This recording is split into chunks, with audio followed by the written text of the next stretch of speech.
नमस्कार बाल मित्रों और मेरे दोस्तों। आज हम भाषा विषय में 7वां प्रकरण बादलों की काव्य सृष्टि लेकर प्रस्तुत हुए हैं। इस घटक के रचनाकार हैं आचार्य काका कालेलकर। आचार्य काका कालेलकर का जन्म 1 दिसंबर 1885 सतारा महाराष्ट्र में, मृत्यु 21 अगस्त 1981। रचनाएं स्मरण यात्रा, धर्मोदय, हिमालयनो प्रवास, लोकमाता जीवनो आनंद, अवरनावर, परिचय।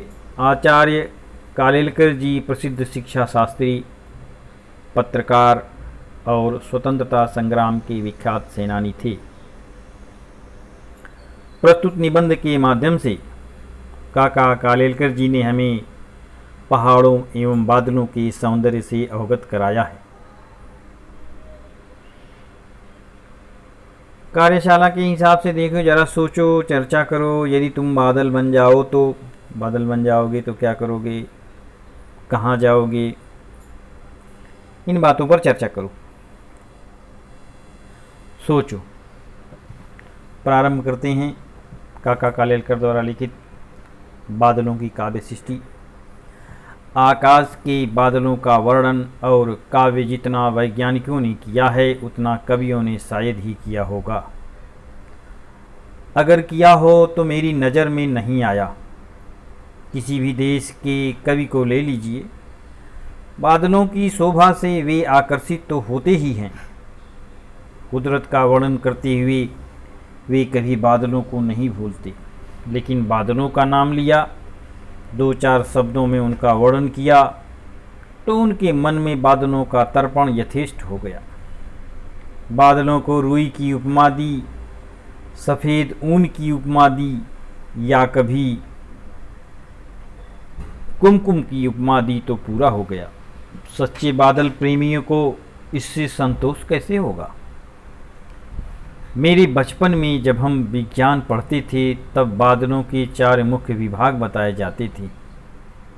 ये चारों किस्म के बादल आसानी से पहचाने जाते हैं, लेकिन आज जलवायु के शास्त्र के साथ बादलों का विज्ञान भी बहुत कुछ बढ़ गया है और बादलों के असंख्य प्रकार, उनकी खूबियाँ और उनके नाम सबका विस्तार इतना बढ़ा है कि प्रकृति प्रेमी कवि कहीं के कहीं पिछड़ गए हैं।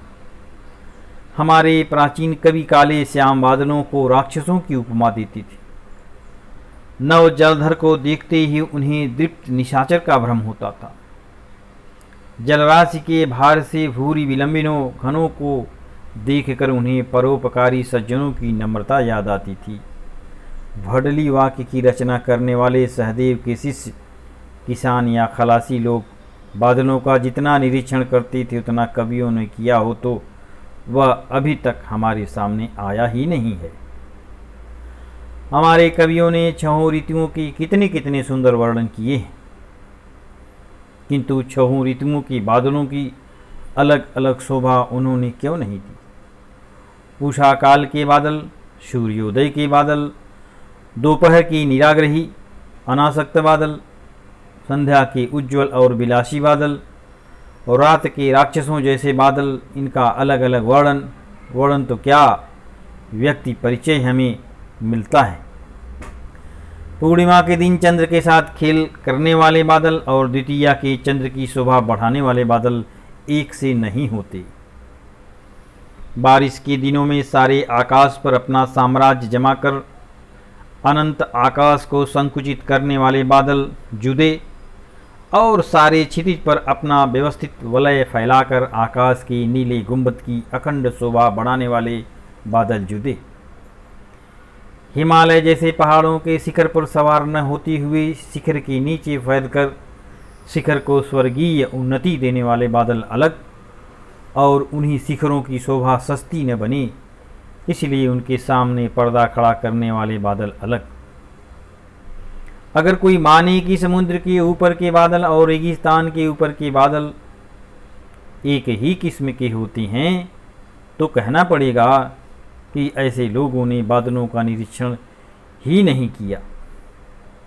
जिन ऋतुओं में आकाश के वायु या पवन सैकड़ों मील सीधे दौड़ते हैं, उन ऋतुओं के हाथ के पंजे की उंगलियों जैसे बादलों के पंखे क्षितिज पर आमने सामने दिख पड़ते हैं, कभी दक्षिणोत्तर तो कभी पूर्व पश्चिम। वास्तव में आकाश में ऐसे पंखे नहीं होते, लेकिन वह एक प्रकार का दृष्टिभ्रम है। रेल की सीधी पटरियां दूर जाते एकत्र मिलती सी दिख पड़ती हैं, वैसा ही यह दृष्टिभ्रम है। हम पहले से मानते और कहते आए हैं कि बादलों का क्षेत्र अनंत है, लेकिन हमें उन क्षेत्रों की पूरी कल्पना नहीं थी। वह तो हमारी पृथ्वी पर खड़े होकर आकाश की ओर ताकने से बनी हुई मर्यादित कल्पना थी। कभी कभी पहाड़ की चोटी पर से नीचे की ओर फैली हुई घाटियों की तरफ देखने से बादलों की सारी शोभा नई बन जाती है। पुणे के पास सिंहगढ़ के पहाड़ी किले पर मैं काफ़ी रहा हूँ। वहाँ पहाड़ पर से कच्चे बादल दौड़ते दिखते थे। नीचे की खीड़ घाटी में कायोत्सर्ग करके कूद पड़ते थे, तब उनकी वीरता देखकर मैं दंग रह जाता था। इससे उल्टा जब हिमालय की घाटियों में रात को सोए हुए बादल सुबह 8-9 बजे के बाद आंखें मलते मलते उठते थे और धीरे धीरे आकाश में ऊंचे जाकर उत्तर की यात्रा के लिए प्रस्तुत हो जाते थे, तब मैं बादलों के राष्ट्रों का इतिहास समझने की कोशिश करता था। हवाई जहाज में बैठकर हम पृथ्वी को छोड़ सकें और बादलों को बीध कर उनके भी ऊपर जा सकें तो सारी सृष्टि ही बदल गई।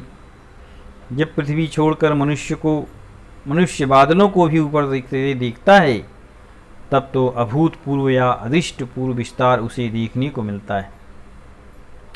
सैकड़ों मील तक फैले हुए बादलों के पहाड़, उनके उत्तुंग शिखर और बीच की घाटियाँ, यह सब देखकर मनुष्य कहने लगता है कि पिछली जिंदगी में हमने ऐसे नज़ारे की कल्पना भी नहीं की थी।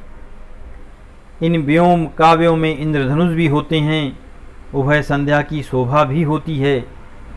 बादलों के अंदर अथवा बादलों से बने हुए रेगिस्तान भी देखने को मिलते हैं और बीच बीच में छोटे मोटे सरोवर भी बनते हैं। सचमुच पृथ्वी की उदारता से वातावरण को जो बादल मिलते हैं, उनके लिए सूर्य की किरणों से के प्रति हमें कृतज्ञ होना चाहिए। सूर्य की किरण, आकाश की पवन और पहाड़ों के प्रतिबंध सबके सहयोग से बादलों की सृष्टि पैदा होती है और एक विशाल यज्ञ चक्र चलता रहता है। समुद्र का पानी बादल के रूप में आकाश में चढ़ता है और बारिश के रूप में समुद्र के पास पहुंच जाता है। बादलों में फटे हुए बादल बड़े सुहावने लगते हैं।